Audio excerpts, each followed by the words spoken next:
Mon fils, n'oublie pas mes enseignements, et que ton cœur garde mes préceptes, car ils prolongeront les jours et les années de ta vie, et ils augmenteront ta paix. Que la bonté et la fidélité ne t'abandonnent pas. Lis-les à ton cou, écris-les sur la table de ton cœur. Tu acquerras ainsi de la grâce et une raison saine aux yeux de Dieu et des hommes. Confie-toi en l'Éternel de tout ton cœur et ne t'appuie pas sur ta sagesse. Reconnais-le dans toutes tes voies et il aplanira tes sentiers. Ne sois point sage à tes propres yeux. Crains l'Éternel et détourne-toi du mal. Ce sera la santé pour tes muscles et un rafraîchissement pour tes os. Honore l'Éternel avec tes biens et avec les prémices de tout ton revenu. Alors tes greniers seront remplis d'abondance et tes cuves regorgeront de moût. Mon fils, ne maîtrise pas la correction de l'Éternel et ne t'effraie point de ses châtiments. Car l'Éternel châtie celui qu'il aime, comme un père l'enfant qu'il chérit. Heureux l'homme qui a trouvé la sagesse, et l'homme qui possède l'intelligence.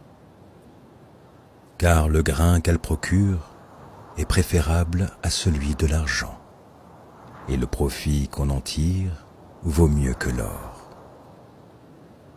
Elle est plus précieuse que les perles. Elle a plus de valeur que tous les objets de prix. Dans sa droite est une longue vie. Dans sa gauche, la richesse et la gloire. Ses voies sont des voies agréables, et tous les sentiers sont paisibles. Elle est un arbre de vie pour ceux qui la saisissent, et ceux qui la possèdent sont heureux. C'est par la sagesse que l'Éternel a fondé la terre, c'est par l'intelligence qu'il a affermi les cieux. C'est par sa science que les abîmes se sont ouverts et que les nuages distillent la rosée. Mon fils, que ces enseignements ne s'éloignent pas de tes yeux. Garde la sagesse et la réflexion. Elles seront la vie de ton âme et l'ornement de ton cou. Alors, tu marcheras avec assurance dans ton chemin, et ton pied ne heurtera pas. Si tu te couches, tu seras sans crainte. Et quand tu seras couché, ton sommeil sera doux. Ne redoute ni une terreur soudaine, ni une attaque de la part des méchants. Car l'Éternel sera ton assurance, et il préservera ton pied de toute embûche. Ne refuse pas un bienfait à celui qui est adroit, quand tu as le pouvoir de l'accorder. Ne dis pas à ton prochain, « Va et reviens, demain je te donnerai, quand tu as de quoi donner. » Ne médite pas le mal contre ton prochain, lorsqu'il demeure tranquillement près de toi. Ne conteste pas sans motif avec quelqu'un, lorsqu'il ne t'a point fait de mal.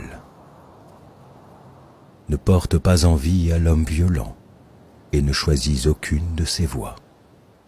Car l'Éternel a en horreur les hommes pervers, mais il est un ami pour les hommes droits.